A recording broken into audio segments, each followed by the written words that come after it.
pé kí wọ́n bá wa tún lù ṣe àwọn tá a pè pé wọ́n bá wa tún lù ṣe. أعوذ بالله من الشيطان الرجيم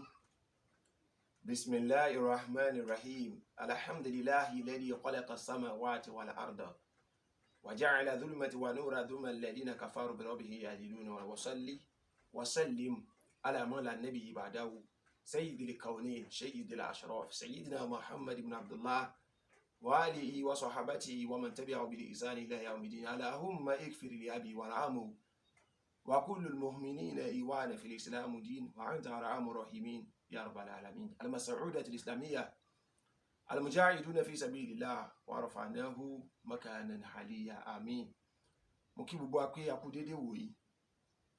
ojú tí ẹ fi ń wò mí Ọlọ́run ní jí ó fọ́ etí tí ẹ fi ń gbọ́ mi Ọlọ́run ní jí ó di ẹ̀rí ní gbogbo àti má tí wọ́n nulẹ̀ àlàáfíà ni mo máa bá yín ní gbogbo ìgbà nínú sẹ̀mí yín àlàáfíà lẹ́ẹ̀mọ́ wà wala la ilaha illallah àti gbogbo ojú tí ń wò mí àti gbogbo etí tí ń gbọ́ mi Ọlọ́run ní ká wà ánú kò lọ́rọ̀ ẹnì kọ̀ọ̀kan wa ní ìṣẹ́jú kan mo á fi dédé àsìkò tá a wà ń bẹ̀ yàrá mo fi bí Ọlọ́run gbogbo tó ta kókó lọ́rọ̀ yín gbogbo tó ta kókó lọ́rọ̀ mi Ọlọ́run ṣá yanjú rẹ̀ fún wa gbogbo tí ń jẹ́ dùnú fún wa Ọlọ́run mọ́jọ́ ọjọ́ ẹ̀kan mọ́ gbogbo tí wá ń jẹ́ bànújẹ́ fún wa Ọlọ́run ṣá mú kú bí akila awla wala quwwata illa billahi al-aliyyil azim. A kí wa pé a kú oṣù alápọ̀nlé léyìí tí rọra lọ wẹ́rẹ́wẹ́rẹ́ léyìí tí a mọ̀ sí oṣù Ramadan ó wá kù gẹ́gẹ́rẹ́ kó tán ni mo ṣe ní kí n mú ọ̀rọ̀ tó ṣe pàtàkì yìí wá láti kọlu attention ẹnì kọ̀ọ̀kan wa torí pé àwọn retí Idil Fitri ń bọ̀ ṣùgbọ́n mọ́jà gbà pé tá bá ti retí Idil Fitri báyìí àwọn lọ opportunity náà láti fi yọ Zakatul Fitri yẹn mo discover pé ayé ò fẹ́ ṣe mọ́ àwọn èèyàn fẹ́ yọ ọmọ ọ̀rọ̀ sàká ò dẹ̀ kéré inú ọ̀rọ̀ ẹ̀sìn Islam ìpele ẹlẹ́ẹ̀kẹta ló wà torí pé Ànábì Muhammad ló sọ bẹ́ẹ̀ pé buniya ní Islam ala khamsin Ànábì jẹ́ ká mọ̀ pé Ọlọ́run ọba àlekè ọlá dá ẹ̀sìn Islam lórí àrùn márùn àkọ́kọ́ ní shahadati an la ilaha illallahu wahdahu la sharika lahu wa ashhadu anna Muhammadan abduhu wa rasuluhu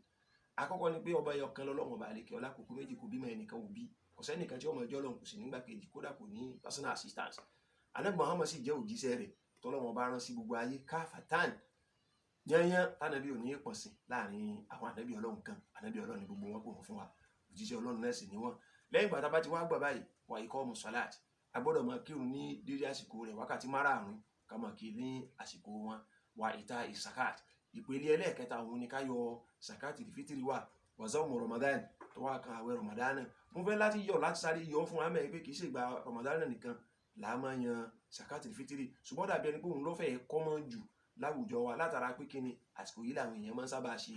iṣẹ́ olóore ó sì dáa púpọ̀ náà fún wa torí pé yóò máa fọ àwẹ̀ wa mọ́ yóò máa fọ ẹ̀sìn wa mọ́ kódà yóò máa fọ owó tá à ń gbọ́ bùkátà nínú rẹ̀ tí à ń rí lóríṣiríṣi ọ̀nà tá a fi ń kówó jọ yóò máa fọ àwọn owó náà mọ́ ṣé wàá rí bí àyè tí wá á tó nínú Al-Qur'an Ọlọ́run bá àlekè ọlá sọ̀rọ̀ Zakatul Fitri lọ́nà tó pọ̀ gan kí n lè sí wa díẹ̀ tá a bá wo súrà tó wà ní Al-Qur'an á rí pé lápapọ̀ wọ́n jẹ́ 114 súrà aya tó wá jẹ́ verses tó wà nú ẹ̀ chapter yìí jẹ́ 114 verses tó wà wá jẹ́ 6666 ẹ̀rí tó ń ti bí aya yẹn ṣe pọ̀ tó yẹn a rí nínú àwọn ànábì Ọlọ́run tó jẹ́ sí pé ànábì Ọlọ́run ni wọ́n Ọlọ́run made wọn specially ṣùgbọ́n síbẹ̀ Ọlọ́run ò dárúkọ wọn ní Al-Qur'an torí pé kò sáyè láti sọ̀rọ̀ wọn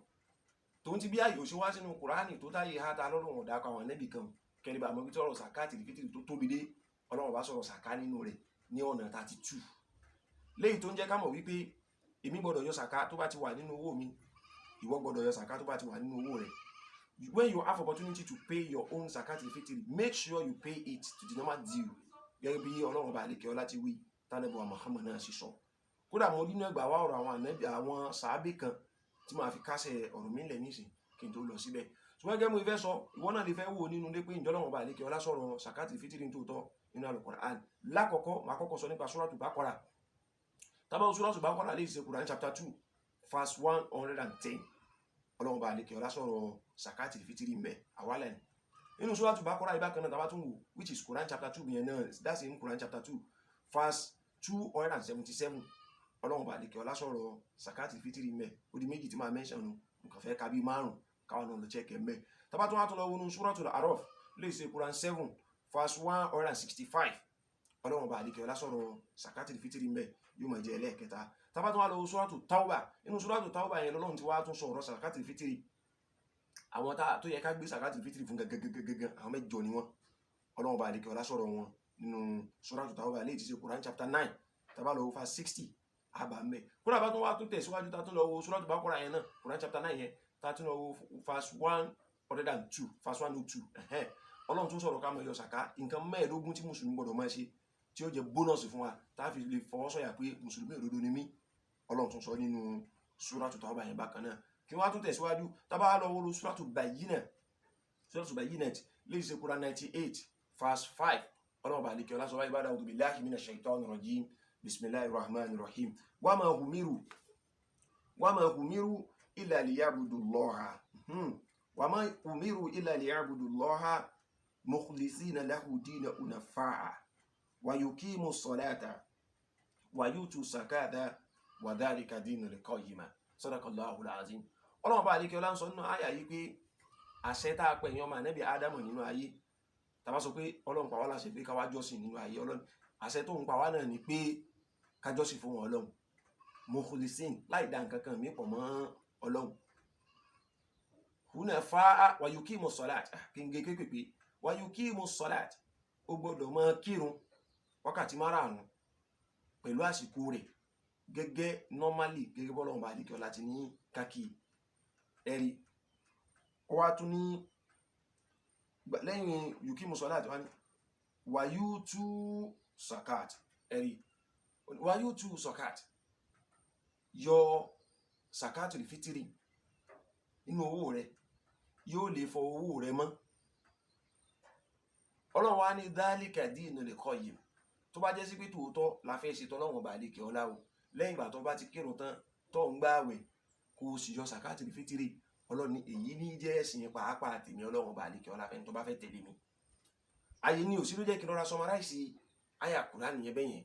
so that wọn bá àwọn tá a bá fẹ́ wò mo ti gbé assignment ilẹ̀ fún wa. We have opportunity to go inside Quran and check on your own to know what Allah subhanahu wa ta'ala has said about this zakatul fitri duly to pay for the Muslims.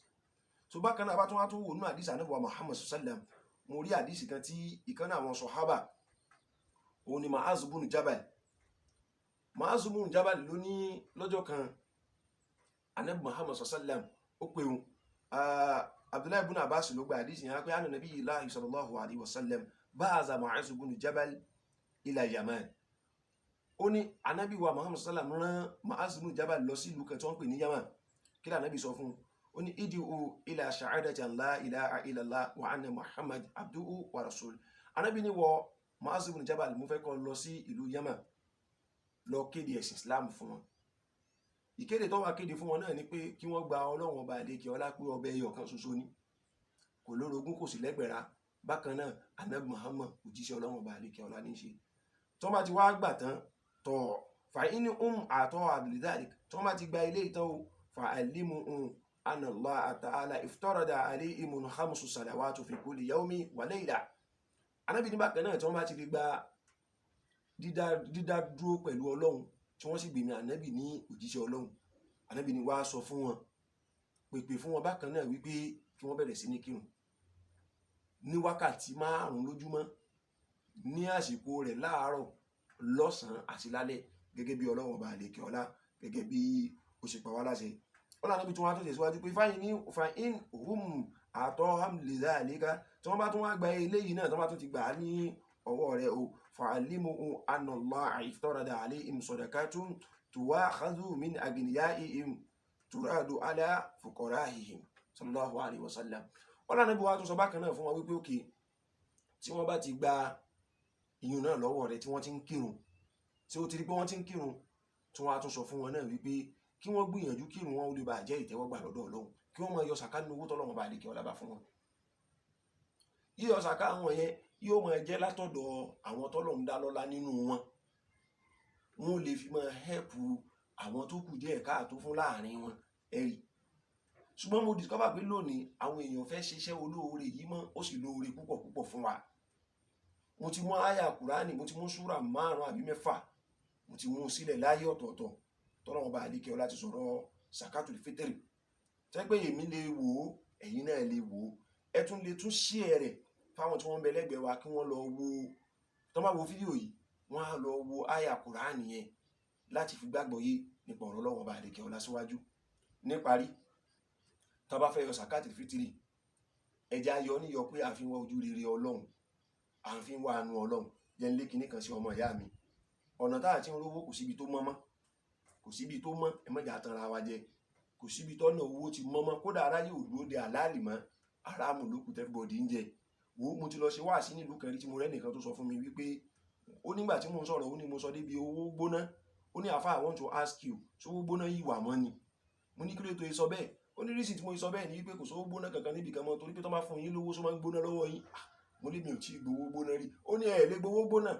Ó ní rísì ni pé téèyàn bá gba owó gbóná sọ́wọ́ nísìnyí tó ń bá lówó gbóná nílé kò lè gbóná lọ́wọ́ tí yín, torí pé nínú owó gbóná yẹn lòun máa ti lọ ra freezer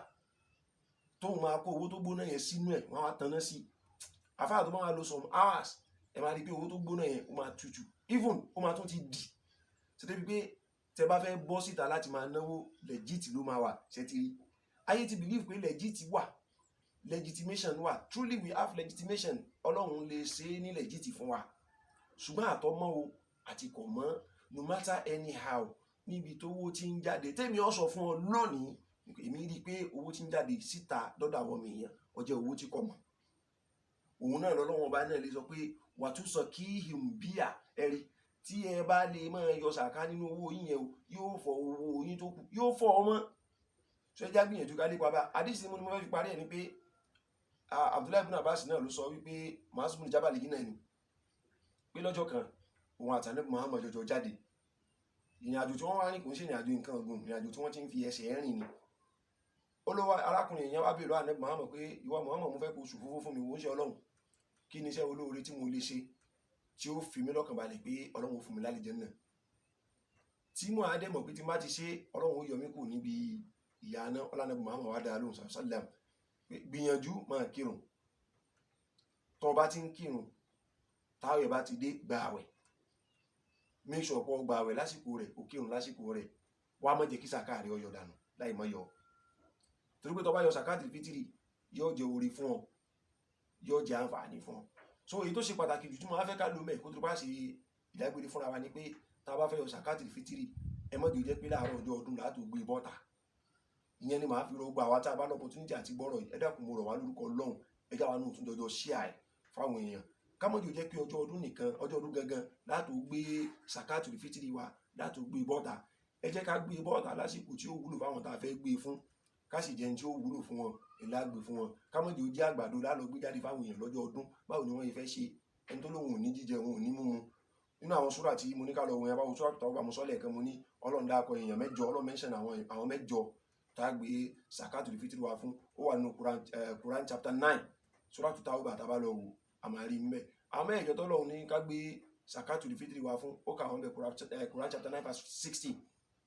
Tá bá fẹ́ gbé sàkáàtì fítírì wa fáwọn èèyàn, ẹ má jẹ́ pé àgbàdo, wọn ní mògì lọ́jọ́ ọdún, wọn sì lè ṣe ògì láàárọ̀ ọjọ́ ọdún. Inú tó rọrùn jù láti jẹ òun ni ráìsì wà,